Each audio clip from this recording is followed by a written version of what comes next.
एक पिता अपने बच्चे से प्रेम करता है तो पिता ये नहीं सोचता कि मेरा बच्चा मुझे कुछ देगा। और जितनी मेरी जीजियाँ बैठी हैं, जितने मेरे जीजा बैठे हैं, जितनी मेरी माताएं बैठी हैं, जितने मेरे बुजुर्ग माँ बाप बैठे हैं, आप सबसे निवेदन है अपने बच्चों को बड़ा करना, पर उससे आस मत करो।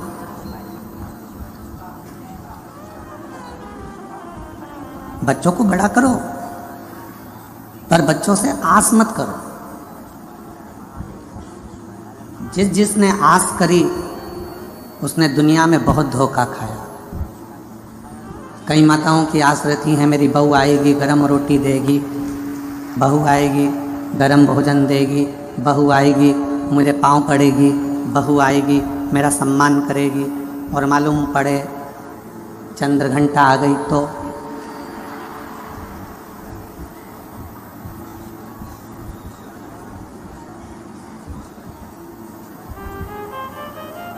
चंद्र घंटा माँ अम्बा दुर्गा भवानी का एक ऐसा नाम है जिस नाम पर लोग भले थोड़ा बहुत विचार कर लें कि चंद्र घंटा गुरुजी बोल दिए। शिव जी ने नाम रखा है माँ पार्वती का चंद्र घंटा। तब जब भोलेनाथ माता पार्वती को विवाह कर कर लेकर आए,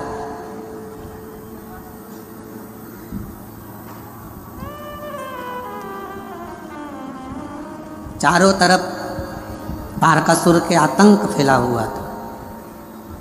आप लोग तो गुजरात के रहने वाले हो तो माता रानी के नामों का व्याख्यान तो आप जितना अच्छा कर सकते हो हम तो बहुत कम कर पाएंगे, क्योंकि गुजरात तो पूरा माँ जगत जननी जगदम्बा अम्बा भवानी का एक आनंदमय स्थल है गुजरात।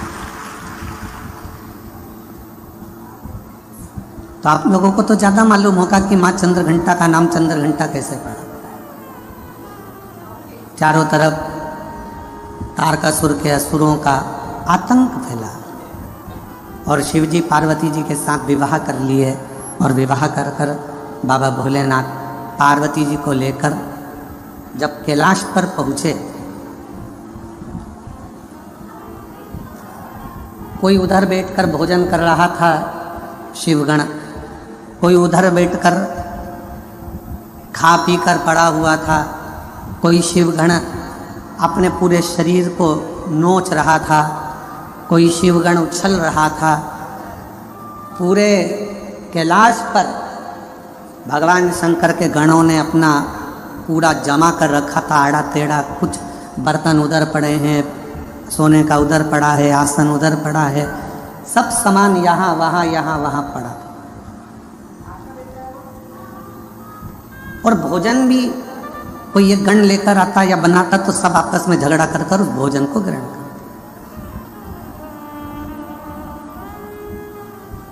जैसे ही पार्वती जी कैलाश पर पहुंची और पार्वती जी ने देखा कि सारा अस्त व्यस्त कैलाश है, कोई सामान इधर पड़ा है, कोई सामान उधर पड़ा है, कोई सामान उधर पड़ा है, तो पार्वती जी ने शिव जी से कहा कि अपना विवाह हुआ है, अपन कहाँ रहेंगे ऐसे कैलाश पर। शंकर भगवान बोले अब तुम घर की बहू बनकर आई हो, मेरी अर्धांगिनी बनकर आई हो, तो अब तुम इस पूरे घर को जमाना, सेट करना, पूरे घर को अच्छा बनाना, ये तुम्हारी जवाबदारी। पार्वती जी ने कहा इतना बड़ा कैलाश और मैं जमाऊं, तुम अकेली नहीं, ये गण है ना इतने सारे, इनके साथ मिलके जमाओ। पार्वती जी बोली ऐसे गण खाए पिया पसर गए, कोई अपने बाल खुजा रहा है, कोई हाथ पैर खुजा रहा है, कोई के 12 मुंह, कोई के 4 मुंह, कोई के 6 मुंह, इनको कैसे समझाऊंगी। पार्वती जी बोली इनका भोजन कौन बनाता है। शंकर भगवान बोले अभी तक हम बनाते थे। गणों का पेट भरने की जवाबदारी तो हमारी है, संसार का पेट भरने की जवाबदारी हमारी है। संसार पृथ्वी पर जितने भी जीव जन्म लेते हैं उनके पेट भरने की जवाबदारी हमारी है। पर अब आज से तुम हमारे साथ शादी कर कर आ गई हो, ये सारी जवाबदारी हमारी खत्म हो गई। आज से पेट भरने की जवाबदारी तुम्हारी है, तुम अन्नपूर्णा बन जाओ और सबका पेट भरो। हमारी जवाबदारी खत्म हो गई। बहू सोचे कि ये सामान कौन जमाएगा, सास जेठानी की देवरानी, अब तुम ब्याह कर आ गई हो, तुम जमा। कई कई नई नई बहुएं आकर कहती हैं तुम्हारा घर ऐसा, तुम्हारा घर वैसा, तुम्हारे घर में तो रहने के तरीके नहीं हैं लोगों को। अपने पति को रात दिन वो एक ही शब्द सुनाती, तुम्हारे घर के लोगों को रहना नहीं आता, तुम्हारी मम्मी को बोलना नहीं आता, तुम्हारे पापा को फैलारा फैला देते हैं, तुम्हारे छोटा भाई ऐसा करता है, तुम्हारी बहू ऐसी करती है, तुम्हारे भैया ऐसा करते हैं, तुम्हारी भाभी ऐसा करती है। तो पति उपत कर क्या बोलेगा, अब तू आ गई ना समझदार, तू संभाल, बात खत्म। अभी इतनी सी बात पर अगर झगड़ा करें, इतनी सी बात पर अगर अपन झगड़ा करेंगे, लड़ेंगे, तो कहाँ तक रही थी, अब तू संभाल। पार्वती जी ने कहा मैं संभालूं, हाँ ठीक है। अब माँ जगत जननी जगदम्बा अम्बा ने आज सारे गणों की मीटिंग करी। इतना फैलारा पूरे कैलाश पर फैला है, कौन उठाएगा। एक एक करके सारे गण खसक गए।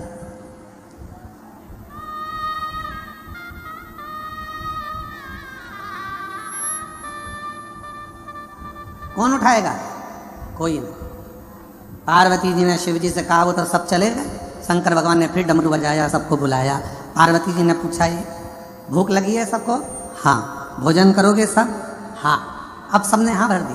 पार्वती जी बोली मैं भोजन बना रही हूँ, जितनी देर में खाना बनाऊँ भोजन बनाऊँ उतनी देर में पूरा कैलाश सेट हो जाना चाहिए, जम जाना चाहिए, और जो जमा कर आएगा सबसे पहले भोजन उसी को मिल जाएगा। जाओ।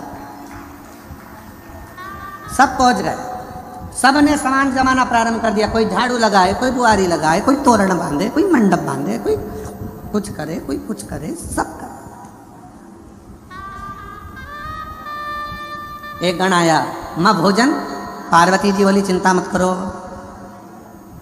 जैसे ही भोजन तैयार हो जाएगा मैं घंटा बजाऊंगी, तुम सब दौड़ के आ जाना, भोजन करा दो। सुबह से शाम हो गई। अब जो चंद्र शिव जी के मस्तक पर विराजमान था वो भी पार्वती शंकर जी से कह रहा भूख लगी है। शंकर भगवान बोले कर काम, जा जाओ। रात्रि होने लगी, चंद्र पुकारने लगा, मां भोजन दीजिए। अब तो पूरा घर जम चुका है। तब पार्वती जी ने देखा कि पूरा कैलाश जम चुका था। तब पार्वती जी ने चंद्र की साक्षी में चंद्र को शिव जी से अपने मस्तक पर रखकर घंटे का नाद करा। शिव जी ने मां पार्वती का नाम चंद्र घंटा रख दिया। उसी पल, उसी घड़ी, उसी क्षण शिव ने कहा, पार्वती आज तुमने पूरे कैलाश को सेट कर कर जमा कर उनका भरण पोषण किया है। जो तुम्हारे नाम का उच्चारण करेगा वो कितना भी बिखरा हुआ क्यों ना हो, हृदय से टूटा हुआ क्यों ना हो, उसकी दुकान, उसका व्यापार चाहे कितना भी बिखर गया हो, अगर प्रतिदिन एक दुर्वा वो चंद्र घंटा के नाम से अगर मुझे समर्पित करेगा तो उसका घर, परिवार, व्यापार मैं खुद सेट करते चले जाऊंगा, जमाते चले जाऊंगा। तो ये नाम कोई साधारण नाम नहीं है, चंद्र घंटा का नाम।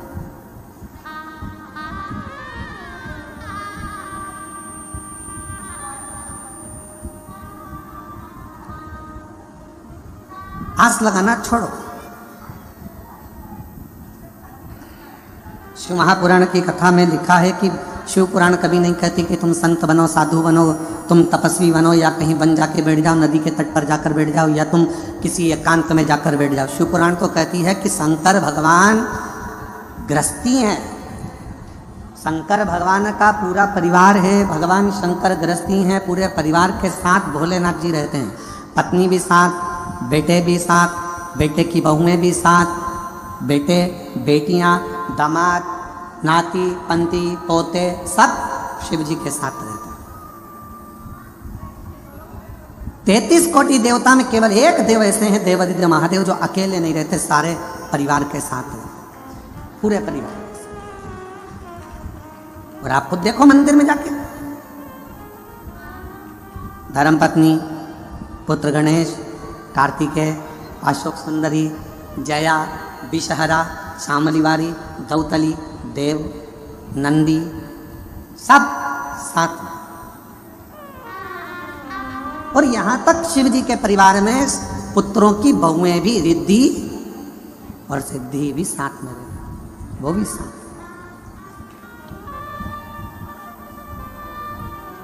पूरा परिवार साथ में रह रहा, पूरा परिवार।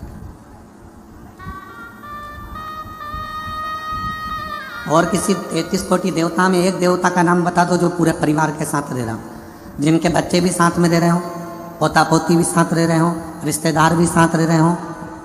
कोई 33 कोटि देवता में कोई देवता की ऐसे मंदिर नहीं है जिसमें वो पूरे परिवार के साथ रहे। केवल शिव, केवल शंकर, वो घरदार।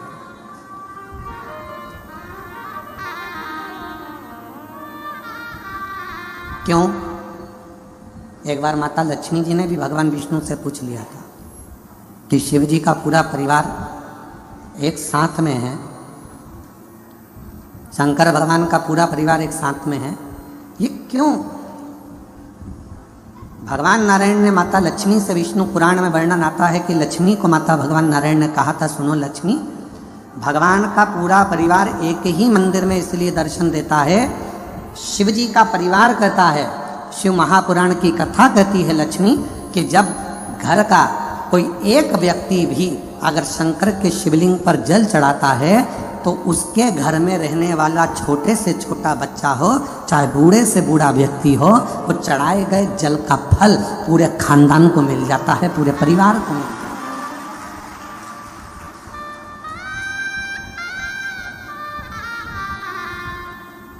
पूरे कुल को। और सारी समस्या का हल एक मिलता है, बोल बम का नारा है, श्री शिवाय, सबको मिल जाता, पूरे कुटुंब को।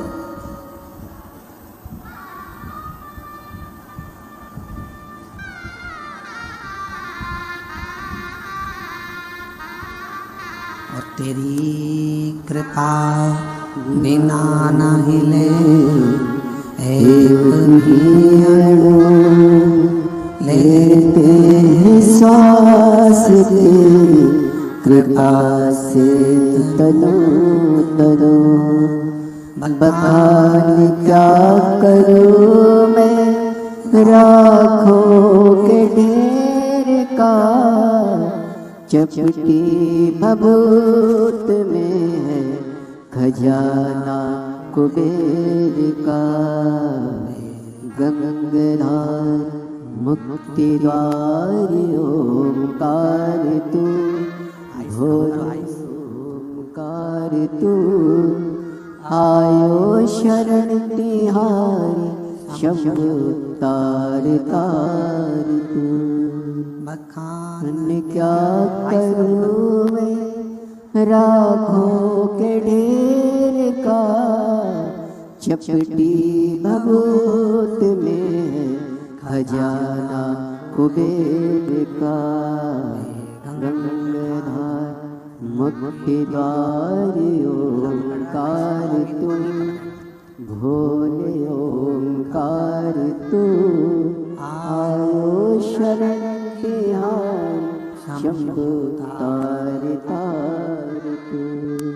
संपूर्ण परिवार को सुख, वो एक लोटा जल संपूर्ण परिवार को सुख दे देता, संपूर्ण। आप शिव की आराधना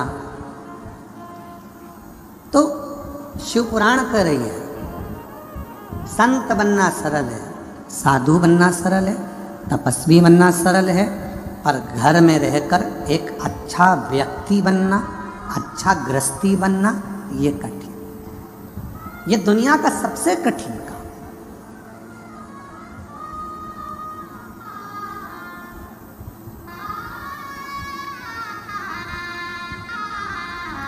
दूसरे को खुशी देना सरल है, पर स्वयं की खुशी लाना कठिन है।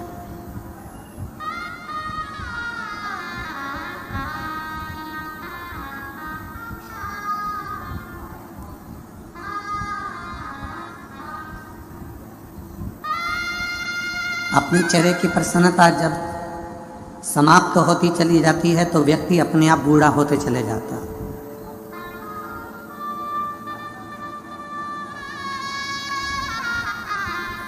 हम कभी कभी सबको कहते हैं आप लोग मुस्कुराया करो।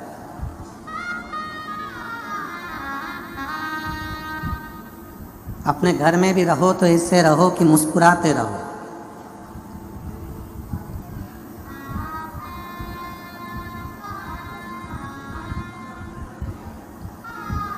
बेटा घर में रहता है तो वो अपनी माँ से ज़्यादा बात करता है। बेटा बेटी बच्चे घर में रहते हैं तो अपनी माँ से ज़्यादा बात करते हैं। पापा से इतनी बात करते हैं क्या? जम के बोलो जरा। नहीं।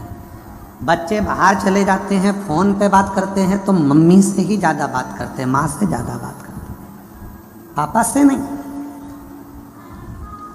पिता से नहीं।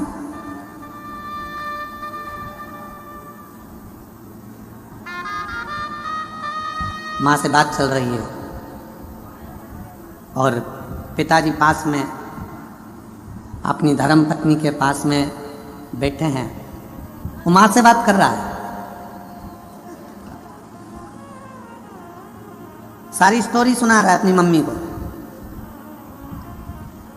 और पिताजी अपनी पत्नी से कह रहे हैं बोल दे धीरे से, उसको सुनाई दे रहा है क्या बात कर रहा है। तो पिताजी अपनी पत्नी से कह रहे हैं बोल दे उसको, टेंशन लेने की जरूरत नहीं है, उसका बाप बैठा है, बोल उसको, उसका बाप बैठा है, टेंशन मत ले, चिंता ना कर, बोल उसको। फोन पे पत्नी बोलती बेटा क्यों चिंता करता है, पापा है ना, सब संभाल लेंगे।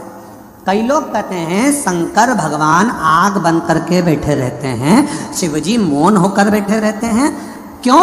क्योंकि जगत के जितने बच्चे हैं वो अपनी माँ से बात करते हैं, अन्य बहन भाई से बात करते हैं, पर बाप से बात नहीं कर पाते। पर बाप पीछे से इशारा करता रहता है कि चिंता मत करना, मैं बैठा हूँ। शिव कहते हैं तू टेंशन मत लेना।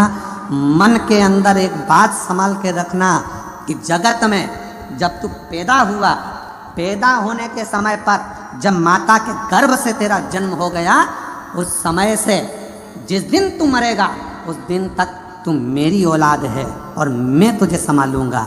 और आप प्रैक्टिकल कर कर देखिए, प्रैक्टिकल नहीं, एक प्रयोग आपने देखा होगा कोरोना काल में, हमने खुद देखा है। एक हमारे इंदौर का एक परिवार था, नाम स्मरण में हमें नहीं आ रहा, इंदौर का हमारा एक परिवार था। कोरोना काल में वो उस परिवार के उसका बच्चे का पिता चले गए, कमाने वाला चले गया, बच्चे की माँ चली गई कोरोना में, ना बहन थी ना भाई था, एक अकेला छोटा सा 10 वर्ष का बच्चा।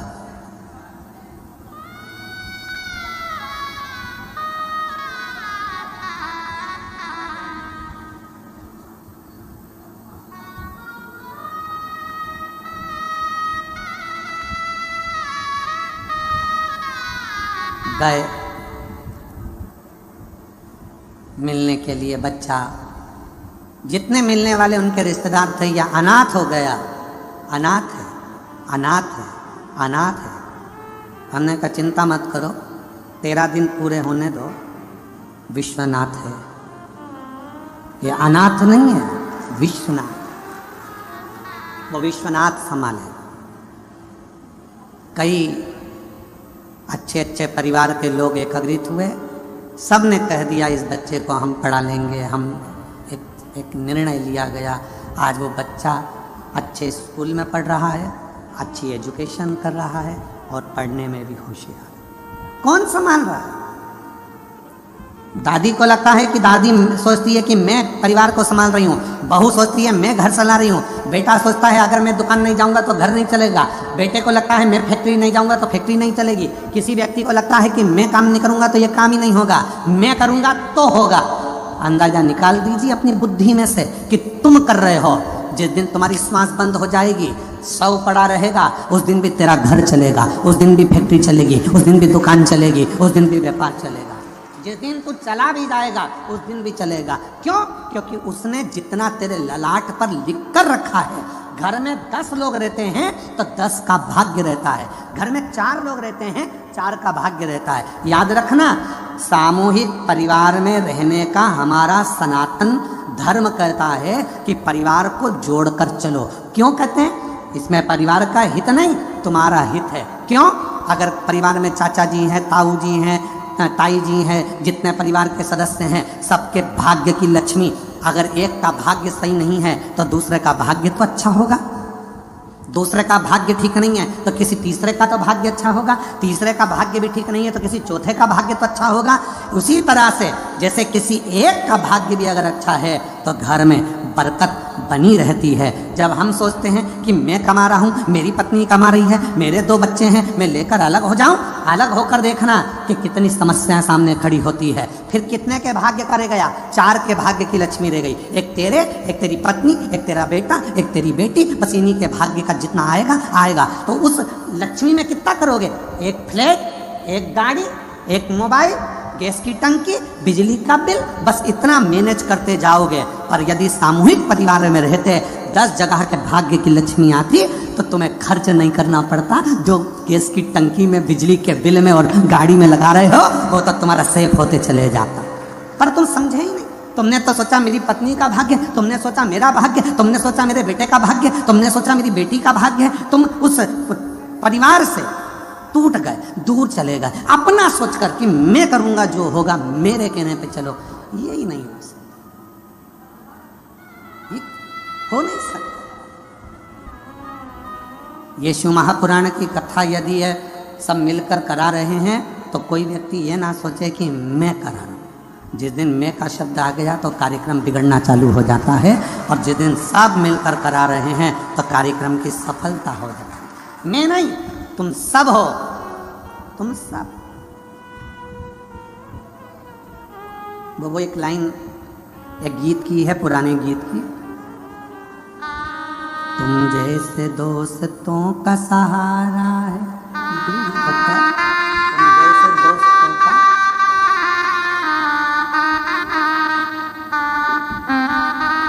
तुम जैसे लोगों का सहारा है दोस्तों। वो सब सामूहिक है, सब एक है। और फिर निवेदन करूंगा, परिवार की एकता,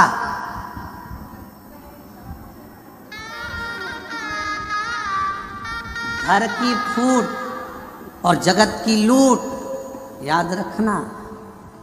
जब हमारे आपस में ही हम फूट डाल लेंगे तो दुनिया के लोग लूटना प्रारंभ कर देंगे। इसलिए घर की फूट, जगत की लूट, फूट मत डालो। एक हैं, एक रहेंगे, सामूहिक हैं, सामूहिक रहेंगे, सब मिलकर चलेंगे, आगे बढ़ेंगे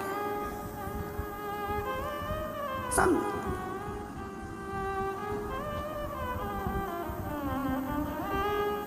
और हम क्या विचार में हैं? हम दो, जम के बोलो, हम दो, हमारे दो। और घर में माँ बाप आए तो उनको बाहर फेंक दो।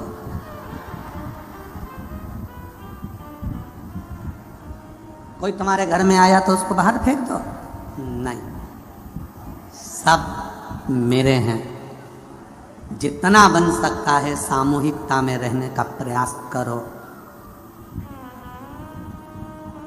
बटोगे तो कटोगे,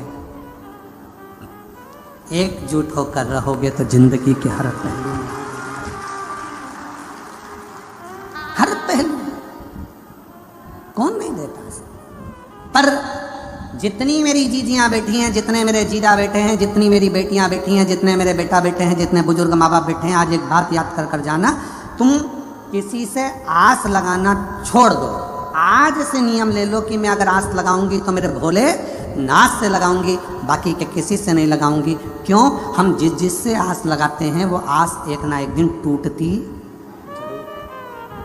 कितना सोच के बैठी थी मेरी बहू आएगी, गरम रोटी खिलाएगी, मेरे पाँव दबाएगी, मेरी चंपी करेगी।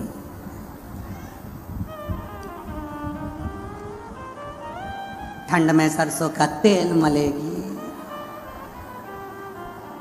कितनी आस लगाई थी।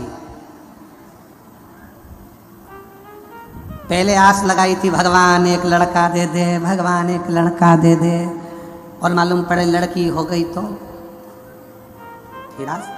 फिर भगवान से आस लगाई, भगवान ने लड़का भी दे दिया।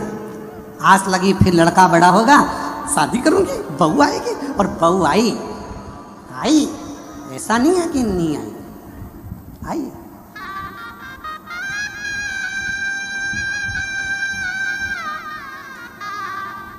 तुमने सोचा था तुम्हारे सिर पे पल्लू लेके पाँव पड़े, वो सुबह से उठ के आई, बहू आई, सुबह से उठ के आई, हेलो मम्मा, चाय बनाई, बहू आई, मम्मा बोली है तू बना हमको पिला, ओ नो मैं नहीं पिलाऊंगी, मेरे गई कमरे में, सो रहा था भेरू, अजी अजी, और ना जाने कौन कौन से 3-4 शब्द हैं, मैं बोलूंगा तो आप लोगों को बुरा लगेगा। और मेरा बाबू और मेरा वो क्या चाचू की जानू, ऐसा कुछ बोले, अब उसको उठा रही, अजी उठो, अब बोले क्या है, क्या चाय, तो जाना किचन में मेरी भी बना के ला, मैंने तो मेरे पापा के घर कभी ना बनाई, तूने चाय नहीं बनाई, नहीं बेवकूफ बनाया, चाय नहीं बनाई। पति गया, चाय बनाई, इतने में माँ आ गई, माँ ने विचार करा तेरी शादी में डीजे पे गाना बजवाया था, अजीबो शान शहंशाह, डीजे पे गाना चला था, अजीबो शान शहंशाह, आज शहंशाह की ये हालत हो गई, बनियाड़ पे चाय बना रही है,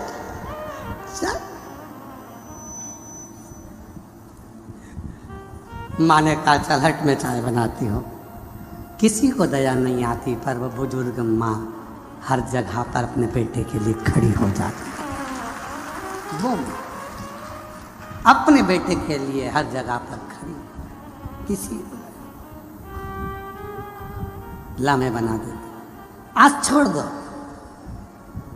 आज छोड़ दो, फिर तुमने आस लगाई घर में पोता हो जाए, पोता हो जाए, भगवान की कृपा से पोता हो गया, बड़ा हो गया थोड़ा सा, और पोता तो एक दादी की गोद में बैठकर बोला, ओ दादी, ओ दादी, ओ दादी, दादी बोली हाँ क्या हो गया, वो पड़ोस में कल्लू ले रहे नी, वो कल्लू है ना, उसके यहाँ पर आज रायता बना है, चने की सब्जी बनी है, पूड़ी बनी है, बूंदी बनी है, नुक्ती सेव बना है, इतने में दादी ने बोला बेटा उसकी दादी मर गई ना, इसलिए 12वां है 13वां है, इसलिए बना है, इतने में गोदी में बैठ के पोता बोला तू कब मरेगी, बूंदी कब मिलेगी, दादी भी सोचे, आस लगा के बैठी थी कि सोने की सीढ़ी पे चढ़ूंगी, ये तो मुझे जीते जी चढ़ाया जा रहा है स्वर्ग की सीढ़ी, और विचार कर रही थी सोने की सीढ़ी चढ़ेगी। आस लगाना छोड़ दो, भाई भाई से आस लगा कर बैठा है मेरा भाई, बहन भाई से आस लगा कर बैठी है मेरा भाई, मेरी बहन, मेरे रिश्ते, मेरे नाते। शिव महापुराण की कथा कहती है किसी से आस मत लगाओ, नाता एक शिव जी से, दूजा नाता तोड़ दो, और रिश्ता एक शिव जी से, दूजा रिश्ता छोड़ दो। एक नाता, एक रिश्ता, एक कुटुंब, एक कबीला, फिर कोई संबंध, कोई आस का नहीं।